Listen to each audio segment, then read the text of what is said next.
کتونکو شپه ده او اینا هغه لږ څه رڼا ښکاري. زه معلومات کوم چې ډېر ناوخته دی. دا تاسو کتلی شئ بلکل تکه توره تیاره ده. دا خو دلته السلام علیکم. وعلیکم السلام جی. بابا جي څنګه یې؟ څه کوې په دې شپه باندې دلته؟ جی مونږ خو غریبانان یو. نو دلته څه کوې غریب یې نو کور ته ولې نه ځې؟ د شپې ته وګوره ته دلته ناست یې، سپي به دې وخوري. سپي دغه ځي کې د زکات مکات واړو د ماشوم را سره دی، د باجوړ دې علاقې ته راغلي. ښه ډېره محمدګټ کې مونږ یې د کوم ځای اصلي د کوم ځای؟ اصلي دې ډېر یو پخوا راغلي او مشران هم راغلي، د خپل ځای هم هلته نشته داسې. ښه نو دلته د چا که راغلی؟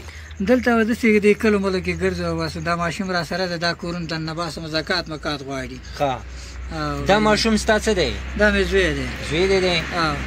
دا سبق مبق نه وایي؟ سبق نه، سبق ته فرزګاریږي نه غریبه داسې ګرځي را ګرځي چې بس ستا څه ګرځي؟ نو سبق ولې نه وایي؟ مجبوري مې ده. نور وروڼه دې شته؟ دوه دي اما نه واړه دي. ستا نه واړه دي؟ نو سبق ویل غواړې؟ نو څه د وجې نه وایې؟ پلار دې غریب دی؟ غریب یم، پلار سره ګرځم، بېوسي م ده. ډېره بېوسي م ده؟ کور دې شته خپل؟ خپل کور هم نشته. نو تاسو هلته چا په کور کې اوسېږئ؟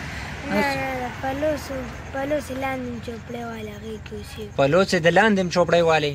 باباجي کار روزګار نه شي کولی؟ کار مخکې مې کوو، خو اوس چې دا ګټې جګې کومه د ګردو تکلیف لرم درد کوي او د درنګونو کې به هم کار کوو، زیارت درنګونو کې. خو اوس هغه ګټې چې جګې کومه چې بیا مې تکلیف وي دا دردونه به مې بیخي کار نه شم کولی. علاج ملاج کوي؟ علاج خو بس کوم څه وخت ښه یم، بیا دا دردونه یو داسې دا ډېرې پیسې را سره نشته، یو څوک را سره کومک وکړي، بل څوک چې بس په هغې باندې څه معمولي څه علاج وکړم، څه شربت لاله راکړي د ګردو، هغه د اوبو کې اچوم، هغه څښم، بس ډېرې پیسې را سره نشته چې سړی سم علاج وکړي ځان له. او څو ورځې دې وشو چې په دې کټ کې څملې؟ دلته هم دا 5-6 ورځې کېږي. دلته 5-6 ورځې دې وشوې نو چې سپي دې وخوري؟ نه نه، سپي نشته ده، بس دلته پراته یم، وس هم نشته، نه بل داسې ځای نشته چې پراته دي. نو د چا کور دیرې ته چا ته وینا نه شئ کولی چې هغوی دله ځای درکړي؟ دې قاري ته مو ویله دې ځای کې اوسئ او نور بازار د کته چا سره داسې بلد نه یو، څوک پیژنو یې جانو یا نه. صحیح.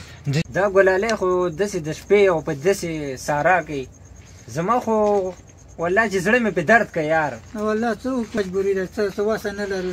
ځکه چې زما بچی دی په ډبل بیډ کې ودی، دا بخوار په دې تش باڼ باندې پروت دی، دغسې نو بس کور نشته، چاردیوالي نشته، که چېرته سپي الله مه کوه دنه وخوري یا نور څه مسله ته پېښه شي. دا خو شپه ده، روډ دی، داسې ځای نشته دی چې که نه تا ته سهولت میلاو شي. چېرته جومات کې به دې شپه کولی، چېرته د چا په دیره کې به دې شپه کولی. نو چاته هم داسې ویلې نه دي، او ګنې خلک به شپه راکوي، خو داسې چاته مو وینا نه ده کړې. او راغلو دا ځای داسې ووایو چې دې ځای کې سملاستلو دا ځای الله مکه دا ماشوم دنه بېدرکه شي، څوک یې د ناخوا دې خوا کي. دا خو ستا نور هم سهاره هم نه ده، ده ته به دې کاتئ چې دا غټ شي به به ماله ګټي. الله ته به پته یې نو څه وکړو، نو مجبوري ده نو، بله چاره هم نشته. ډېره پریشاني دا ده چې ډېر وخت دغه یې ده، کله داسې 2-3 ورځې دغه یې د واړو بس ګرځي او راګرځي، کله ډوډۍ هم نه ده موندلې، داسې ورځ هم راباندې راغلې. خوشحالي دې کله لیدلې، کله خوشحاله شوی؟ یاره خوشحالي خو نه مې ده لیدلې، دا ډېره مشکله ده. بېزه په ژوند کې خوشحالي نه مې ده لیدلې، دې بچو دې هم نه ده لیدلې؟ یاره هېڅ خوشحالي نشته ده، څه نشته ده.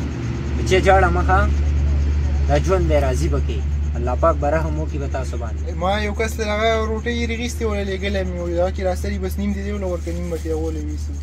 صحیح ده، ته راوړې څه شی دی؟ دا یو ملګری به دې لار راستون شي چې دا څه روټۍ راوړې ده، چا له روټۍ وړي. یو کس ته مې وړلې، نیم به ترې یو قسمت څه وي، یو څه نیم کړو، نیم به ترې اغولی ویسو. په دې شاپر کې ورله واچوې، شاپر کې ورله واچوه.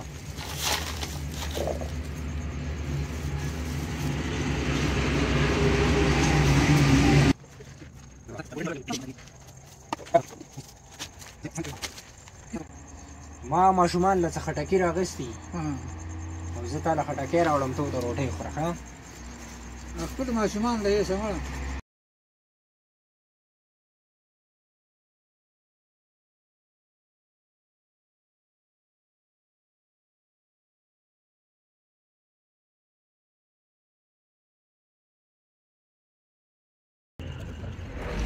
پښتو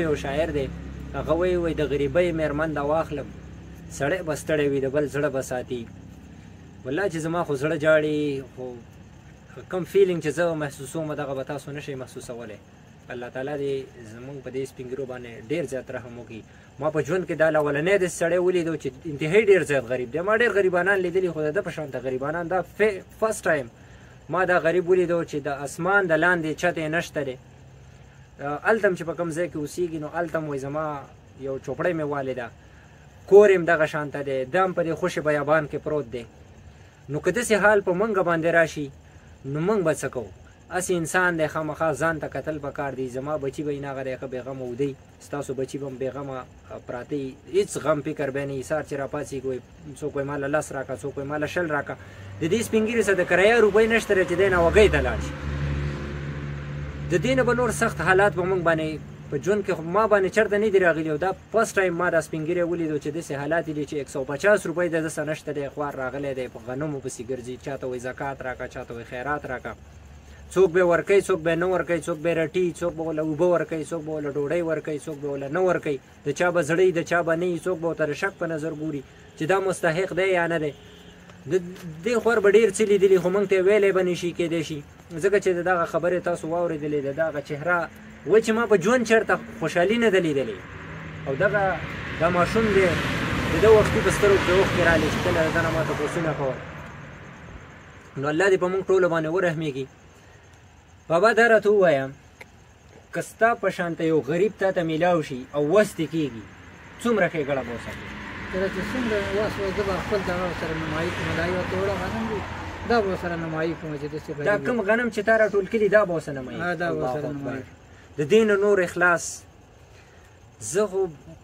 لکه من کې نشته دی دا یو سپین ګیری دی یو غریب دی ځان له په رزق پسې خوار لالانده دی چې په پردو کټونو کې دا کټ هم دته داسې میلاو شوی دی چې وختي ده نه موږ تپوس وکړو هغه وایي چې یاره د کس دا چا چې دا ځای دی ده راته وویل چې د دې ځینه پاڅېږه ولاړ شه نو الله دې په موږ باندې رحم وکړي کتونکو د دې سپین ګیري دغه ټول حالات موږ تاسو ته مخې ته کېښوسته بابا ستاسو موبایل شته نمبر درسره شته دی نمبر راسره شته دی ته وښیه ستا موبایل نمبر دا کتونکو د ده د موبایل نمبر دی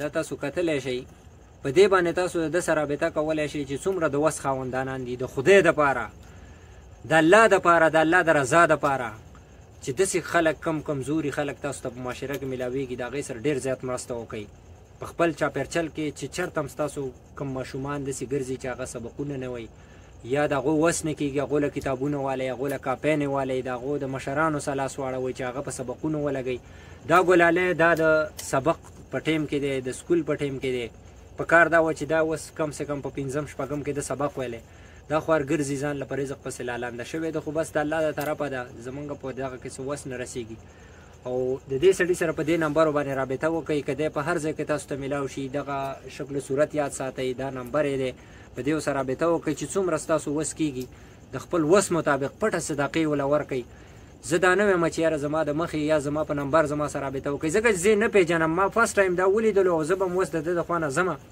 نو د ده سره په دې نمبرو رابطه کوئ او چې په کوم ځای کې هم درته میلاو شي که د اسباب وسم کېږي که د څپلو که د پیزار که د ډوډۍ که د غنمو که د پیسو چې هر قسمه وس تاسو کېږي تر دومره پورې به زه تاسو ته ویم چې د خشاکه پورې د دې سړي ضرورت دی دغه سړی دی تاسو ولیدو او انشاءالله زه امید لرم چې څومره خلک دا ویډیو ګوري نو هغوی به کم سے کم په دې نمبر باندې تاسو چک کوئ که چېرته اکاونټ پې و نو هغه اکاونټ ته ورله ډایرکټ جمع کوئ بیا ورسره رابطه هم وکړئ چې یاره ما دومره پیسې در ولېږلي او بس کتونکو